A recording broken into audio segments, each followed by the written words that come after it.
નમસ્કાર વિદ્યાર્થી મિત્રો, હું દિનેશ આરેજા ધોરણ 9ના તમામ વિદ્યાર્થી મિત્રોનું આજના વિડીયોમાં સ્વાગત કરું છું. મિત્રો, આપણે ધોરણ 9માં પાઠ 16ની શરૂઆત કરી રહ્યા છીએ, જેનું નામ છે આબોહવા, જે આપણા માટે ખૂબ જ મહત્વપૂર્ણ પાઠ છે. મિત્રો, હવે સૌથી પહેલા વાત કરીએ આબોહવા. તો મિત્રો, જો આમ તો સામાન્ય અર્થમાં આપણે કહીએ તો આપણી આસપાસમાં રહેલી હવા અને હવામાં થતા ફેરફારો અને હવામાં રહેલા વાતાવરણના ઘટકો, એમાં થતા પરિવર્તનો એ આબોહવા છે, જેમાં અલગ અલગ તત્વોનો સમાવેશ થાય છે.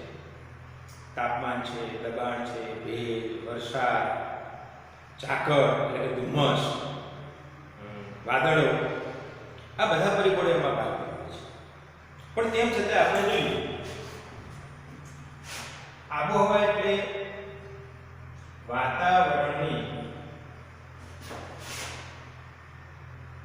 લાંબા સમયગાળાની સરેરાશ પરિસ્થિતિ.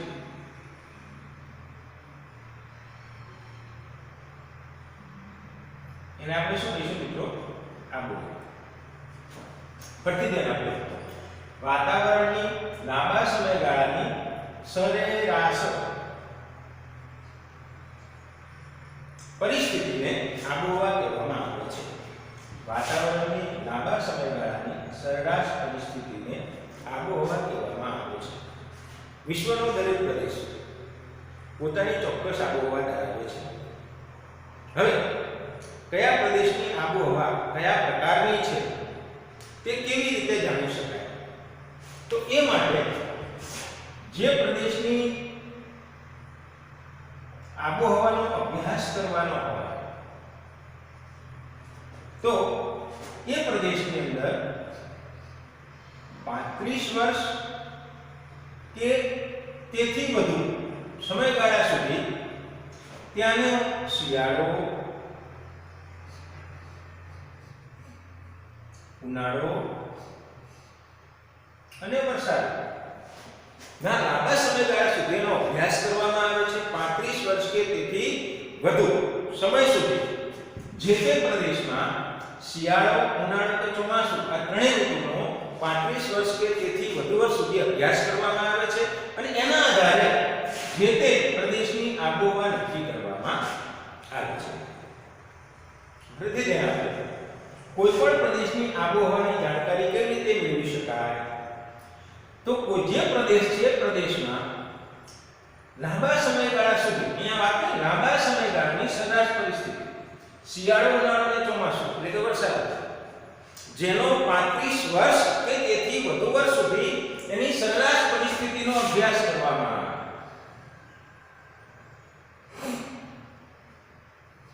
શું કરવામાં આવશે મિત્રો? અભ્યાસ. અને એના આધારે જે તે પ્રદેશની આબોહવા નક્કી કરવામાં આવે છે.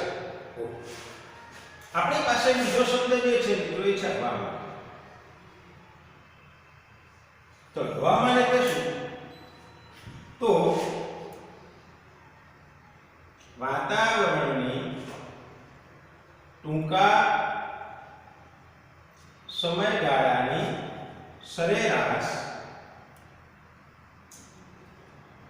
પરિસ્થિતિ, જેને આપણે શું કહીએ છીએ? હવામાન. વાતાવરણની ટૂંકા સમયગાળાની સરેરાશ પરિસ્થિતિ, જેને આપણે હવામાન કહીએ છીએ. ટૂંકો ગાળો એટલે કેવો મિત્રો? દાખલા તરીકે એક સીધું ઉદાહરણ, આપણને એક જ દિવસના સમયગાળા દરમિયાન હવામાનમાં થતા ફેરફારો જોવા મળે છે.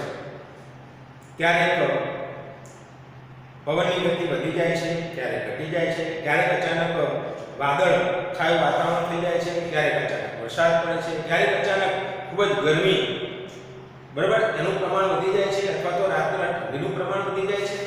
આ જે પરિસ્થિતિ છે તે હવામાન છે. એટલે એને ટૂંકા ગાળાની પરિસ્થિતિ કહેવામાં આવે છે. એટલે હમણાં જે મેં વાત કરી તાપમાન,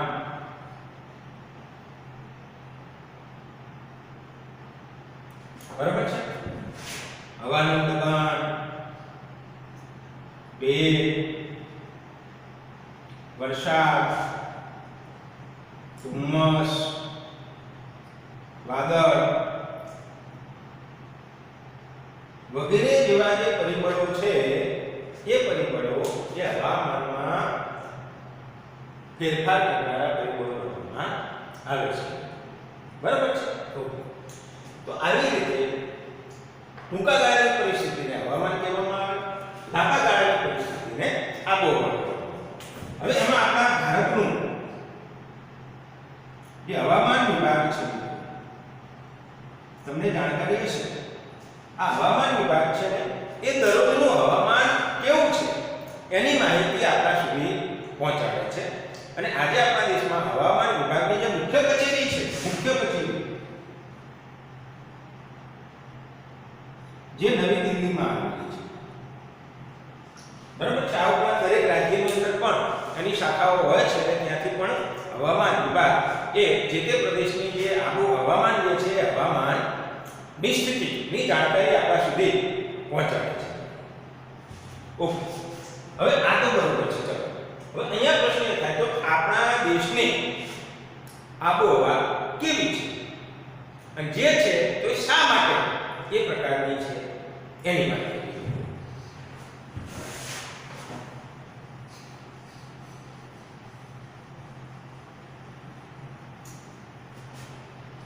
તો જો આપણા દેશની આબોહવા છે ને કેવી આબોહવા છે? મોસમી આબોહવા. કેવી આબોહવા છે મિત્રો? મોસમી આબોહવા. એને શા માટે મોસમી કહેવામાં આવે છે? તો અરબી શબ્દ છે મૌસમ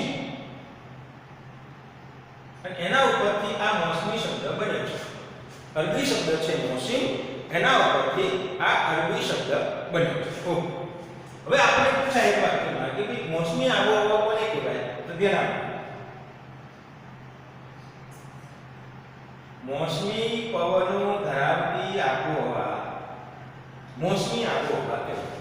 કેવા પવનો ધરાવતી? મોસમી પવનો ધરાવતી આબોહવા મોસમી આબોહવા કહેવાય. મોસમી પવનો ધરાવતી આબોહવા મોસમી આબોહવા કહેવાય. હવે મોસમી પવનો કોને કહેવામાં આવે? તો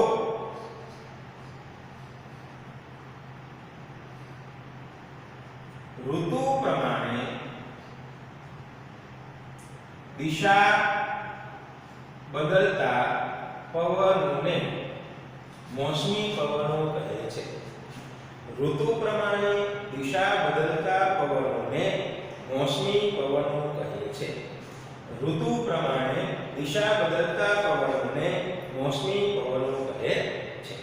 ઓકે, હવે બીજો પ્રશ્ન આપણે આ પવનો જે છે આ પવનો આ ઋતુ પ્રમાણે પોતાની દિશા કેવી રીતે બદલતા હશે? હવે આપણે જે ઋતુઓની વાત કરીએ છીએ બરાબર, તો આપણે જાણીએ છીએ કે જનરલી મોટે ભાગે આપણે ત્રણ ઋતુઓ આપણે જાણીએ છીએ: શિયાળો, ઉનાળો અને વરસાદ એટલે કે ચોમાસું. બરાબર છે? આ ત્રણ ઋતુઓ વિશે આપણે જાણીએ છીએ કેમ કે આપણા આ ત્રણેય ઋતુનો અહેસાસ, અનુભવ આપણો જન્મ થયો ત્યારથી અત્યાર સુધી આ ત્રણેય ઋતુનો બરાબર આપણે અનુભવ કરતા આવ્યા છીએ. તો આપણા દેશની આ ત્રણ ઋતુ આપણે ગણીએ છીએ. હવે સમજવાની વાત નીકળે છે કે પવન દિશા કેવી રીતે બદલાય? જે ઋતુ આવે ત્યારે પવનો પોતાની દિશા બદલી નાખે છે. કેવી રીતે બદલતા હશે? તો ભગવાન છે શું પેલું ટેબલ રાખતા હશે, ક્યારેક આ દિશામાં મૂકે, ક્યારેક આ દિશામાં મૂકે? ના, બરાબર. પણ એના ઉપર એ જે પરિસ્થિતિ છે આપણે જરા સમજો. જો શું કહેવામાં આવે છે, આપણી જે પૃથ્વી છે ને એ પરિક્રમણ પણ કરે છે અને પરિભ્રમણ પણ કરે છે.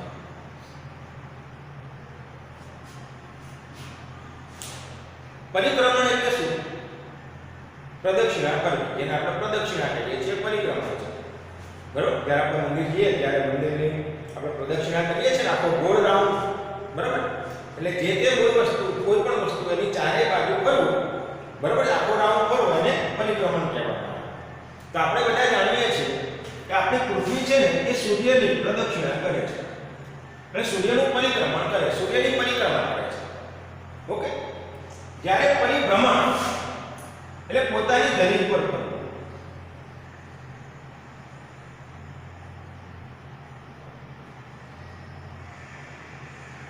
એ પણ પૃથ્વી પોતાની ધરી પર ફરે છે, તેના કારણે દિવસ રાત થાય છે. બરાબર? એટલે આ પૃથ્વી પરિક્રમણ પણ કરે છે, પરિભ્રમણ પણ કરે છે. ઓકે, હવે પૃથ્વી પોતાની જે ધરી છે એ ધરી ઉપર 23.5 અંશના ખૂણે નમેલી છે. જ્યારે કક્ષાની દ્રષ્ટિએ જોઈએ તો 66.5 અંશના ખૂણે આપણી પૃથ્વી નમેલી છે. બરાબર? હવે જેના કારણે શું થશે? જેના કારણે આપણે પરિસ્થિતિ સમજવાની છે. જેના કારણે ક્યારેક કર્કવૃત ઉપર સૂર્યના કિરણો સીધા પડે છે, તો ક્યારેક મકરવૃત ઉપર. આપણા 3 વૃત્ત આપણે બરાબર 13મા પાઠમાં આપણે ભણી ગયા છે. સૌથી મોટું વિષુવવૃત્ત, ઉપર ઉત્તર ગોળાર્ધમાં કર્કવૃત, દક્ષિણ ગોળાર્ધમાં મકરવૃત્ત. તો આ પૃથ્વી જે નમેલી છે તેના કારણે સૂર્યના કિરણો ક્યારેક કર્કવૃત ઉપર સીધા પડે છે, અથવા તો ક્યારેક ત્રાંસા પડે છે, અથવા તો ક્યારેક મકરવૃત ઉપર સીધા પડે છે, ત્રાંસા. તમે 22 ડિસેમ્બરે મકરવૃત ઉપર સૂર્યના કિરણો 22 ડિસેમ્બરે આપણે બરાબર સૌથી નબળો પડે છે. અને એવી જ રીતે 21મી જૂન કર્કવૃત ઉપર સૂર્યના સૌથી સીધા કિરણો પડે છે. એટલે આપણે ત્યાં તમે જો આપણે કહેવાય ભારતનો સૌથી લાંબામાં લાંબો દિવસ કયો? 21મી જૂન. ભારતનો સૌથી લાંબામાં લાંબો દિવસ કયો મિત્રો? 21મી જૂન. બરાબર છે? અને દક્ષિણ ગોળાર્ધમાં જોઈએ તો 22 ડિસેમ્બર. હવે આ આખી જે પરિસ્થિતિ છે બરાબર એને સમજવાની. સૌથી પહેલા આ પવનો છે બરાબર, જે આપણા પાઠ્ય પુસ્તકમાં નથી સમજ બરાબર છે.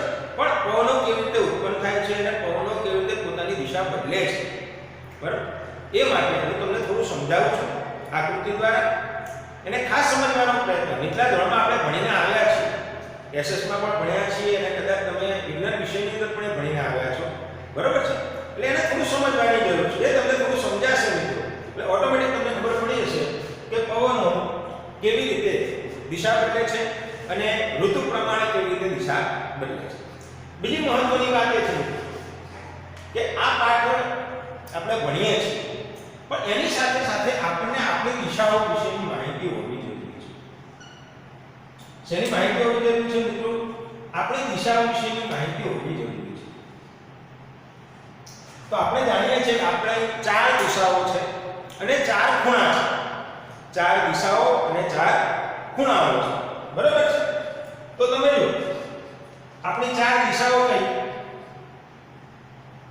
ઉત્તર, દક્ષિણ, પૂર્વ અને પશ્ચિમ. આ આપણી 4 દિશાઓ છે. 2 દિશાની વચ્ચે ખૂણો આવે છે બરાબર છે. તો જો અહીંયા ઈશાન બરાબર છે, એની સામે નૈઋત્ય, અહીંયા વાયવ્ય અને એની સામે અગ્નિ. એટલે ઉત્તર, દક્ષિણ, પૂર્વ, પશ્ચિમ આ 4 દિશાઓ વિશેની તો આપણને ખબર છે, પણ સાથે સાથે 4 ખૂણાઓ પણ છે. ઉત્તર દિશા અને પૂર્વ દિશા વચ્ચેનો ખૂણો છે એને ઈશાન કહેવામાં આવે. પૂર્વ દિશા અને દક્ષિણ દિશા વચ્ચેનો જે ખૂણો છે એને અગ્નિ કહેવામાં આવે. પશ્ચિમ દિશા અને દક્ષિણ દિશા વચ્ચેનો ખૂણો છે એને નૈઋત્ય ખૂણો કહેવામાં આવે. અને ઉત્તર દિશા અને પશ્ચિમ દિશા વચ્ચેનો જે ખૂણો છે એને આપણે વાયવ્ય દિશા તરીકે ઓળખીએ છીએ. તો આ 4 ખૂણા છે: ઈશાન, નૈઋત્ય, વાયવ્ય અને અગ્નિ. બરાબર છે? આટલું આપણે જે સમજાશે એટલે ટૂંકમાં આ આપને યાદ હશે તો હું જે સમજાવવાનો પ્રયત્ન કરું છું મિત્રો બરાબર, એ અને આખો પાઠ જે છે આખા પાઠને તમે સરળતાથી સમજી શકશો કે આ પાઠની અંદર ઋતુઓ વિશે આપણને શું સમજાવવામાં આવ્યું છે અને શું માહિતી આપવામાં આવી છે. હવે એમાં આપણે જોઈએ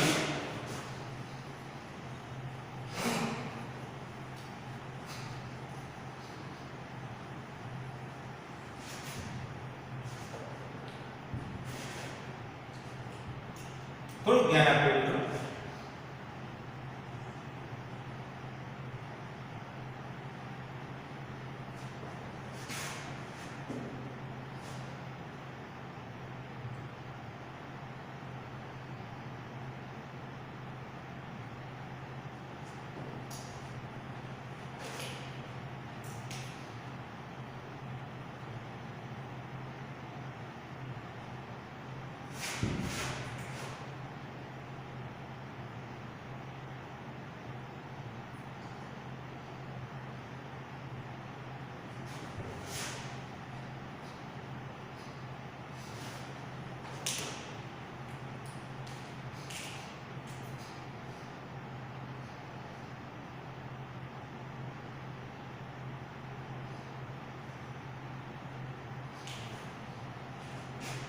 હવે જો મેં અહીંયા એવી પરિસ્થિતિ બતાવી છે કે પૃથ્વી જે છે એ પૃથ્વી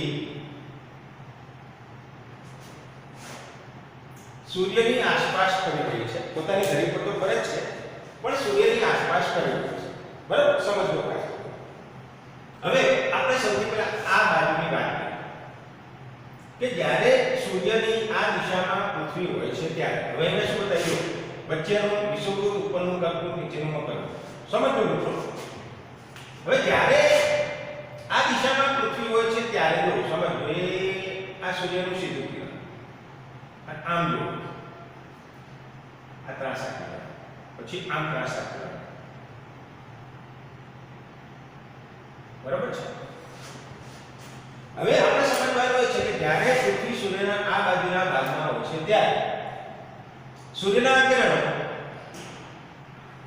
વિષુવવૃત્ત ઉપર અને કર્કવૃત્ત ઉપર સીધા પડે છે. ક્યાં સીધા પડે છે મિત્રો? આ બાજુ પહેલા વાત કરીએ છીએ વિષુવવૃત્ત અને કર્કવૃત્ત. બહુ સમજવાનું. તમે મિત્રો ક્યારે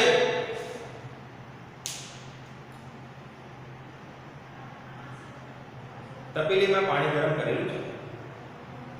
તપેલીમાં પાણી ગરમ કરેલું છે તો સૌથી પહેલા તપેલીની સપાટી ગરમ થાય, પછી પાણી ગરમ થાય. જોજો. અને પાણી જેમ જેમ ગરમ થતું જશે તેમ તેમ એની વરાળ બનશે અને વરાળ બન્યા પછી એ વરાળ ઉપર જતી રહે છે. શા માટે ઉપર જતી રહે છે મિત્રો? એ પણ તમને ખબર છે કે વરાળ જે છે પાણીનું જે સ્વરૂપ વરાળ સ્વરૂપ છે જે હવા કરતાં હલકું હોવાથી ઉપર જતું રહે. આ બરાબર વિજ્ઞાનની આ બાબતને આપણે સમજીએ છીએ. એવી રીતે પ્રોસેસ અહીંયા જોવા મળે છે. શું છે પ્રોસેસ? તો કે જ્યારે પૃથ્વી સપાટી ઉપર સૂર્યના કિરણો સીધા પડે, પૃથ્વીની જે સપાટી ઉપર સૂર્યના કિરણો સીધા પડે, જ્યાં સૂર્યના કિરણો સીધા પડતા હોય ત્યાં ગરમીનું પ્રમાણ કેવું હોય? સૂર્યના કિરણોમાં ગરમીનું પ્રમાણ કેવું હોય? વધુ. એટલે સૌથી પહેલા શું ગરમ થશે? સપાટી ગરમ થશે. સૌથી પહેલા શું ગરમ થશે મિત્રો? પૃથ્વીની સપાટી ગરમ થશે. હવે સપાટી ગરમ થાય પછી જેમ જેમ સપાટી ગરમ થતી હશે તેમ તેમ ધીમે ધીમે સપાટી ઉપર જે હવા છે એ હવા ગરમ થતી જશે. અને જેમ જેમ હવા ગરમ થતી જશે તેમ તેમ હવા પાતળી બનતી જશે. બરાબર? એનું કારણ છે કે હવા શેની બનેલી છે? વાયુઓની. અને આપણે બધા જાણીએ છીએ કે વાયુને ગરમ કરવામાં આવે તો બરાબર છે પતલા બની જાય છે, હલકા બની જાય છે અને ઉપર જતા રહે છે. તો આ હવા પાતળી થઈ જાય એટલે હલકી બની જાય છે. બરાબર છે? આમાંથી મોટા ભાગના વાયુઓ છે એ ઉપર જતા રહે છે એટલે હવાનું જે વજન છે એ ઓછું થઈ જાય છે. હવાને વજન હોય છે.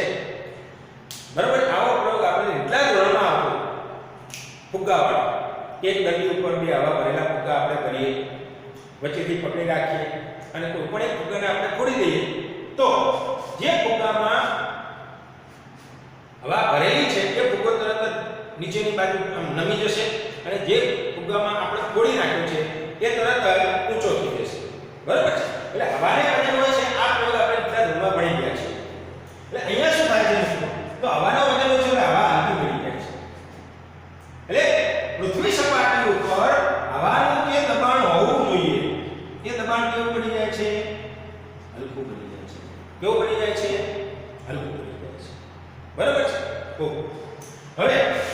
જેને હલકું દબાણ કહેવામાં આવે છે. શું કહેવામાં આવે છે? હવાનું હલકું દબાણ.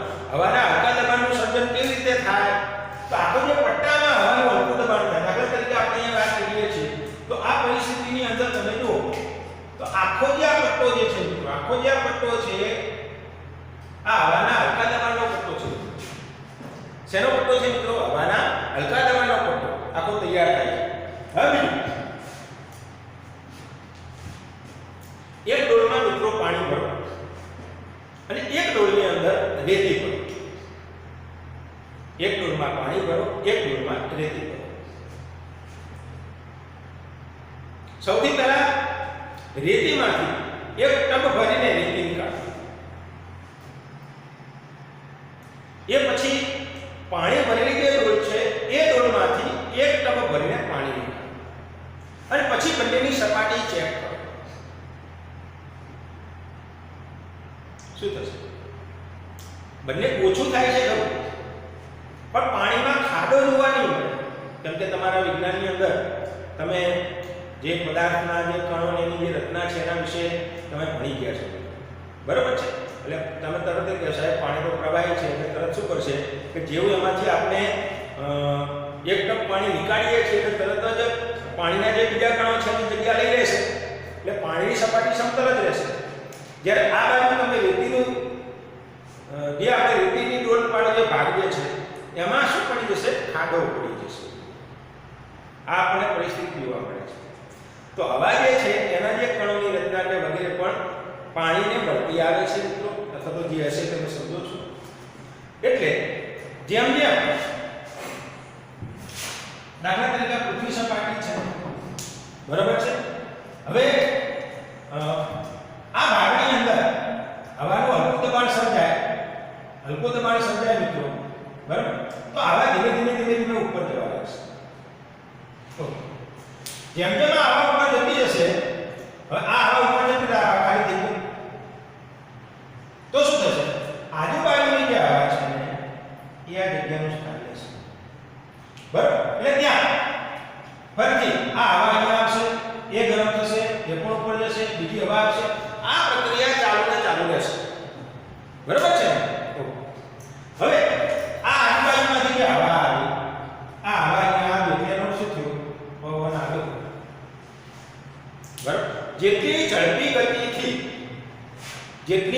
ગતિથી હવે જ્યાં હવાનું હલકું દબાણ નથી એવા ભાગને શું કહેવાય? ભારે દબાણ. શું કહેવામાં આવે મિત્રો? ભારે દબાણ. તો એવો ગોળીબાર છે ભારે દબાણ. એટલે હંમેશા હવાનો નિયમ છે, મિત્રો કે હંમેશા હવા ભારે દબાણ તરફથી હલકા દબાણ તરફ ગતિ કરે છે. હંમેશા હવા ભારે દબાણ તરફથી હલકા દબાણ તરફ ગતિ કરે છે અને એના કારણે પવન ઉત્પન્ન થાય છે. જેટલી ઝડપથી ગતિ કરે એટલી ઝડપથી પવન પણ ગતિ કરે છે. તો અહીંયા આપણે જોઈએ છીએ તો જ્યાં સૂર્યના કિરણો સીધા પડ્યા મિત્રો, બરોબર, કર્કવૃત અને વિષુવવૃત્તના પટ્ટા ઉપર, તો ત્યાં હવાના હલકા દબાણની રચના થશે. હવે એની વિરુદ્ધમાં આપણે જોઈએ નીચેનો જે ભાગ છે આ ભાગ, ત્યાં જો અહીંયા હવાનું હલકું દબાણ સર્જાશે અને અહીંયા ઓલરેડી હવાનું ભારે દબાણ તો છે. હવે આ જે આપણે હવાના નિયમની વાત કરી કે હંમેશા હવા ભારે દબાણ તરફથી હલકા દબાણ તરફ ગતિ કરે છે મિત્રો, તો શું બનશે? શું મિત્રો? તો અહીંયાથી હવા ઉત્પન્ન થશે અને આ તરફ જશે. હવે અહીંયા વાત કરીએ આ નૈઋત્ય દિશામાંથી પવનો આવશે. કઈ દિશામાંથી? નૈઋત્ય દિશામાં. જેને નૈઋત્ય કોણીય મોસમી પવનો કહેવામાં આવે છે. ઓકે, અને આ બાજુની વાત કરીએ તો આ પરિસ્થિતિમાં આપણને શું જોવા મળે? તો તમે સૂર્યના કિરણો છે, બરાબર છે? આ સૂર્યના કિરણો છે,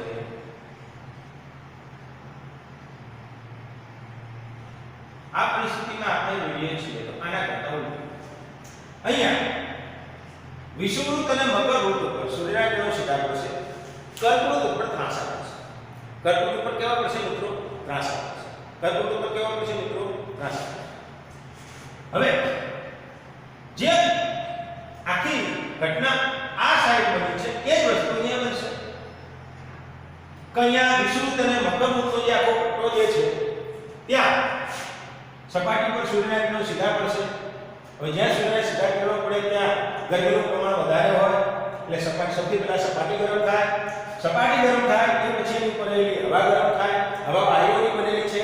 વાયુઓ છે જેમ જેમ ગરમ થતા જાય તેમ તેમ ઉપર થતા જાય તેમ તેમ હવા પાતળી બનતી જાય છે એટલે કે વજનમાં હલકી બનતી જાય છે. અને એના કારણે આખા વિસ્તારની અંદર હવાનું જે દબાણ સર્જાય છે જેને આપણે હવાનું હલકું દબાણ કહીએ છીએ. અને એવી રીતે આના કરતા ઊંધી પરિસ્થિતિ આપણને અહીંયા જોવા મળશે મિત્રો. અહીંયા હવાના હલકા દબાણની રચના થશે. હવે ઓલરેડી ઉપરની સાઈડ આપણે જો જોઈએ છીએ તો ઉપર સૂર્યના કિરણો ત્રાંસા પડતા હોવાના કારણે ભારે દબાણ તો છે એટલે એ ભારે દબાણ તરફથી પવનો ઉત્પન્ન થશે. હલકા દબાણ તરફ જશે એટલે મિત્રો કઈ દિશા આવશે? દિશા. જેને દિશામાન કોણીય મોસમી પવનો કહેવામાં આવે છે. શું કહેવામાં આવે છે? દિશામાન કોણીય મોસમી પવનો કહેવામાં આવે છે. તો આપણે શરૂઆતમાં જે મોસમી પવનોની વ્યાખ્યા આપી મિત્રો. ઋતુ પ્રમાણે દિશા બદલતા પવનોને મોસમી પવનો કહેવામાં આવે છે. તો આ જે પ્રોસેસથી આપણા ત્યાં ઋતુ પ્રમાણે પવનો પોતાની દિશા બદલે છે. ઋતુ પ્રમાણે પવનો પોતાની દિશા બદલે છે અને જે આબોહવાને અસર કરે છે. બરાબર છે? ઓકે. હવે આપણે વાત કરીએ છીએ કે ભારતની આબોહવાની વિશેષતાઓ. આને ખાસ ધ્યાનમાં રાખવું મિત્રો. બરાબર છે?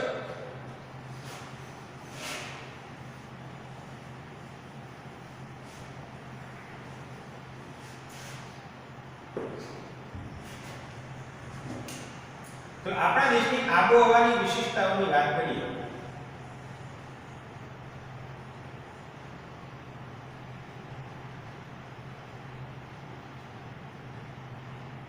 તો કઈ કઈ વિશેષતાઓ રહેલી છે? સૌથી પહેલા વાત છે કે આપણા સમગ્ર દેશમાં એક જ આબોહવા છે, મોસમી આબોહવા. પણ તેમ છતાં એમાં અનેક પ્રકારની વિવિધતાઓ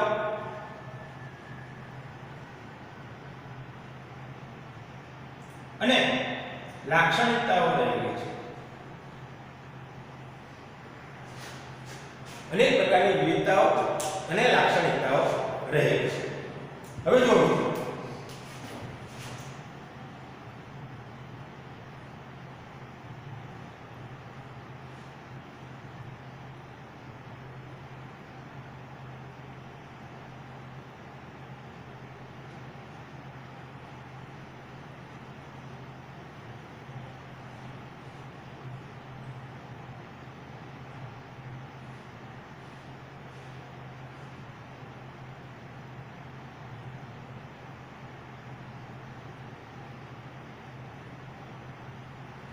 બરાબર છે, આપણો દેશ છે.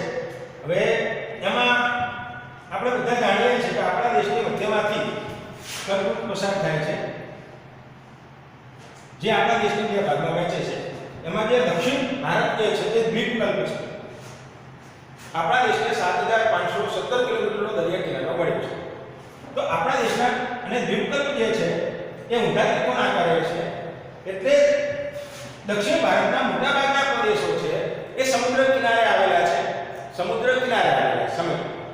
હવે તો ત્યાં જે પવનો આવશે એ સમુદ્ર ઉપર થઈને જ આવવાના, આ બાજુથી અથવા તો આ બાજુ.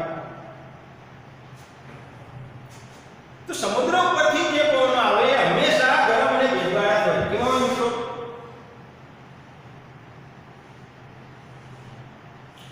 અતિશય ગરમ પણ ના હોય, અતિશય ઠંડા પણ ના હોય. આ પ્રકારના પવનો એ સમ આબોહવા ધરાવે છે. કેવી આબોહવા ધરાવે છે મિત્રો? સમ આબોહવા ધરાવે છે. હવે જ્યારે દ્વીપકલ્પ પ્રદેશના અંતરિયાળ ભાગોથી છે ઉપરની વાત કરીએ છીએ.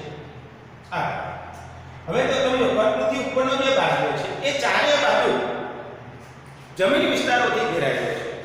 આ બાજુ પાકિસ્તાન છે, અફઘાનિસ્તાન છે, અહીંયા નેપાળ છે, અહીંયા ચીન છે, તમે જો આખો પટ્ટો આવે તો અહીંયા જે પવનો આવશે એ પવનો જમીન ઉપર થઈને આવે. બરાબર? હવે જમીન અને પાણી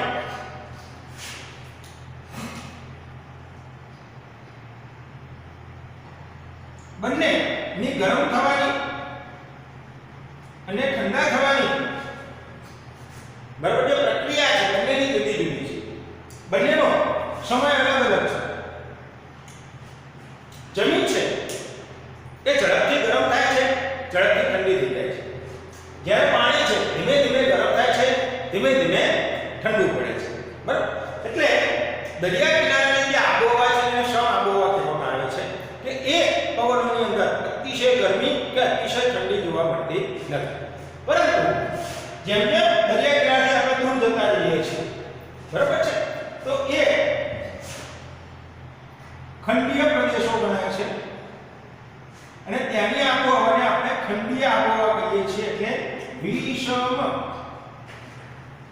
શિયાળામાં અતિશય ઠંડી હોય, ઉનાળામાં અતિશય ગરમી હોય. બરાબર છે? એટલે આ આપણા ભારતના ઉપરના ભાગો, મધ્ય ભારત અને ઉત્તર ભારત જે છે એ ખંડીય આબોહવા ધરાવે છે. અને એ ખંડીય આબોહવાના કારણે તમે જો આપણા દેશના જુદા જુદા પ્રદેશોમાં તાપમાન, વરસાદ વગેરેનું પ્રમાણ આપણને અલગ અલગ જોવા મળે છે. દાખલા તરીકે તમે વિચાર કરો, કાશ્મીરની અંદર લેહ નામનું સ્થળ છે, દ્રાસ અને લેહ, કે જ્યાં શિયાળામાં -45 તાપમાન હોય છે. ક્યાં ક્યાં મિત્રો? લેહ અને દ્રાસ. આ બંને સ્થળો ક્યાં આવેલા છે? જમ્મુ કાશ્મીરમાં આવેલા છે. લેહ અને દ્રાસ. કેટલું તાપમાન હોય છે શિયાળામાં? -45 વિચાર તો કરો મિત્રો, -45 જ્યારે બીજી બાજુ રાજસ્થાનની અંદર અહીંયા બરાબર, રાજસ્થાનની અંદર શ્રીગંગાનગર અને બીજું છે અલવર. આ બંને સ્થળો એવા છે કે જ્યાં ઉનાળામાં ત્યાંનું તાપમાન 51° જેટલું ખૂબ જ ઊંચું હોય છે. તો એમ લો, આપણા દેશનો પ્રદેશ એવો છે કે જ્યાં માઈનસમાં તાપમાન હોય છે, પ્રદેશ એવો છે કે જ્યાં જોરદાર ગરમી આપણને જોવા મળે છે. તો તાપમાનમાં વિવિધતા છે. આપણા દેશના જુદા જુદા જે પ્રદેશો છે ત્યાંના તાપમાનમાં પણ તફાવત હોય છે. બરાબર છે? આપણે શિયાળા, ઉનાળા, ચોમાસું ભણીશું એટલે તમને તરત અંદર આઈડિયા આવશે કે દરિયા કિનારાના જે પ્રદેશો છે એ દરિયા કિનારાના પ્રદેશોમાં નોર્મલ તાપમાન જોવા મળે છે 12 માસનું. ત્યાં દૈનિક તાપમાનનો જે ગાળો છે, બરાબર છે, એ દૈનિક તાપમાનના ગાળામાં અને વાર્ષિક તાપમાનના ગાળામાં બહુ મોટો તફાવત આપણને જોવા મળે છે. ઉત્તર ભારત, જ્યારે દક્ષિણ ભારતની અંદર વાર્ષિક તાપમાનનો ગાળો કે દૈનિક તાપમાનનો ગાળો હોય ત્યાં બહુ તફાવત જોવા મળતો નથી. હવે જ્યારે વરસાદની વાત કરીએ છીએ તો આપણા ભારતની અંદર અહીંયા મેઘાલયના અહીંયા ચેરાપુંજી નામનું સ્થળ આવે. ચેરાપુંજી. હવે એ જે સ્થળ છે ચેરાપુંજી વિશ્વનું સૌથી વધુ વરસાદ ધરાવતું સ્થળ છે. વિશ્વનું સૌથી વધુ વરસાદ ધરાવતું સ્થળ છે. જ્યાં જે મેઘાલયમાં આવે, કે રાજ્યમાં મિત્રો મેઘાલય. હવે એ જ ચેરાપુંજીથી 16 કિલોમીટર દૂર એક બીજું સ્થળ છે, મોનસિનરમ. આ સ્થળ એક જ દિવસમાં વધુ વરસાદ માટે જાણીતું બન્યું છે, જે ચેરાપુંજીથી 16 કિલોમીટર દૂર આવેલું છે. તો આમ આપણે જોઈએ તો મોસમી આબોહવા હોવા છતાં આપણા દેશના જુદા જુદા પ્રદેશોમાં તાપમાનમાં તફાવત છે, આબોહવામાં તફાવત છે, વરસાદમાં તફાવત છે મિત્રો. અને એની સીધી અસર એ ભારતના લોકોના જીવન ઉપર, ખોરાક, પોશાક, રહેઠાણ અને અન્ય પ્રવૃત્તિઓ પર જોવા મળે છે. કૃષિ પ્રવૃત્તિઓ પર પણ એની ખૂબ જ મોટી અસર જોવા મળે છે. તો આજના દિવસ પૂરતું આપણે અહીંયા સુધી રાખીએ છીએ. નેક્સ્ટ ટાઈમ આ પાઠમાં આગળની ચર્ચા આપણે કરીશું. અસ્તુ.